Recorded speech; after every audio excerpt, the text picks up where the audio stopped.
The Philippine Overseas Employment Administration said that newly hired and returning overseas Filipino workers with expired overseas employment certificates need not worry because they can have these certificates revalidated before leaving the country.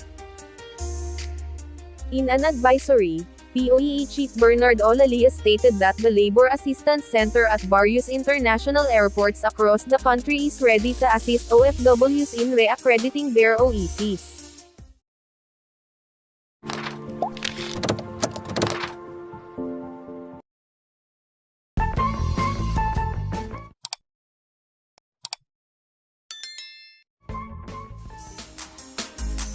All concerned parties, particularly departing overseas Filipino workers, are hereby informed that overseas employment certificates which expired during the lockdowns or travel restrictions in countries of destination and unforeseen flight cancellations due to force majeure shall be revalidated for deployment purposes, Olalia said. He also stated that departing OFWs with expired OECs must report to the LAC for certificate revalidation.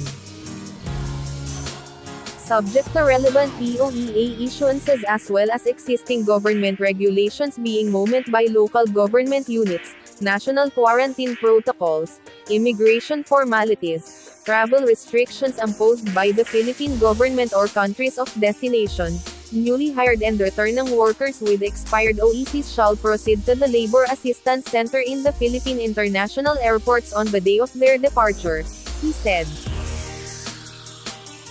Filipinos traveling abroad must submit the following documents: an original copy of their expired OECs, a copy of their employment contract, a copy of their valid work permit visa, and a valid passport.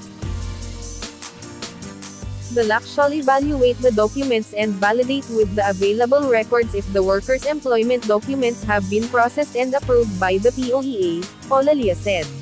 Upon verification, the LAC shall stamp the expired OECs cleared, and shall be deemed revalidated. The OEC is a document that attests to the regularity of an OFW's recruitment and documentation. It is also known as an exit clearance pass.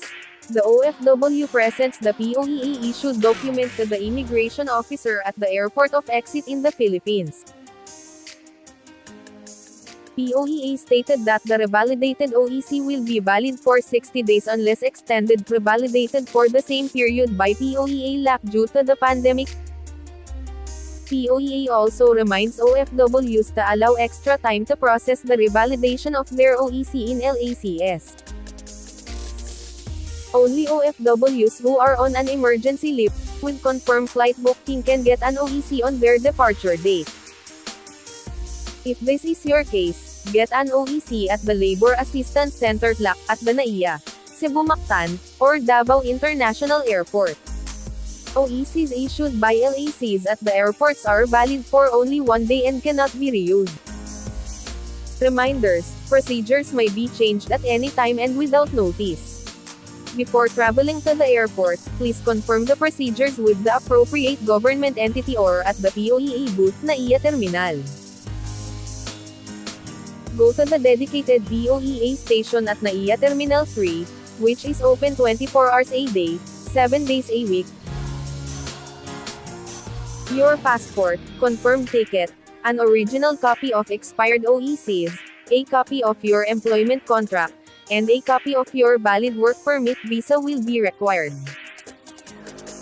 You will also be required to complete the information sheet, pay the OWA membership fee if your membership has expired, the OEC form of 100 Philippine pesos, and any other fees that may be incurred, e.g., Pag-ibig, PhilHealth, and enhanced insurance coverage. Once you have the OEC, you are ready to go and no further validation is required. Proceed to the check-in desk.